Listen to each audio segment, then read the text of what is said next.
Alors, la correction pour la deuxième partie du sujet. Donc, troisième question, deuxième document. Vous avez plusieurs documents à lire. Vous avez premièrement la partie texte qui vous donne des explications importantes que vous devrez utiliser dans votre réponse. Une partie photographie, donc photographie des cellules ciliées à l'intérieur de l'oreille, ici d'un individu qui a une audition normale. Donc chaque cellule, les cils en fait des cellules ciliées sont visibles en blanc.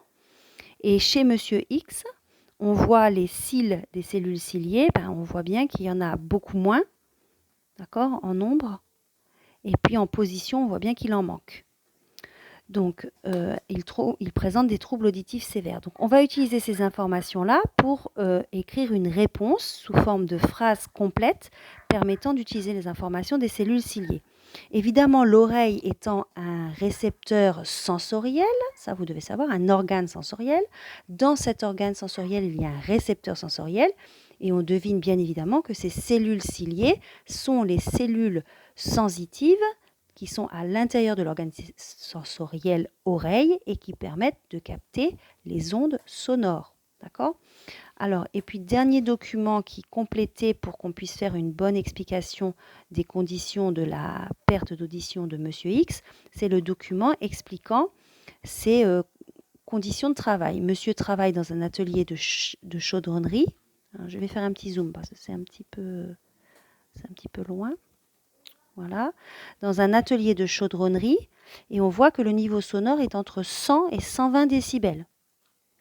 Or, dans le texte, on vous dit que le seuil d'alerte est à 80 décibels et qu'à partir de 85 décibels, il y a destruction des capacités auditives. On perd de la capacité auditive, on détruit les cellules ciliées de l'oreille.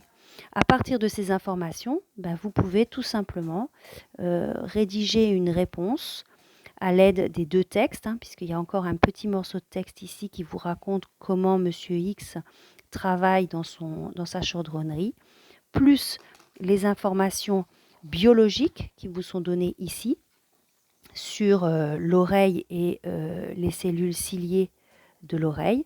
Avec ces deux informations-là, vous rédigez une réponse en utilisant en plus vos connaissances sur la transmission du message nerveux de l'organe sensoriel jusqu'au cerveau pour constituer le son, c'est-à-dire l'information sonore.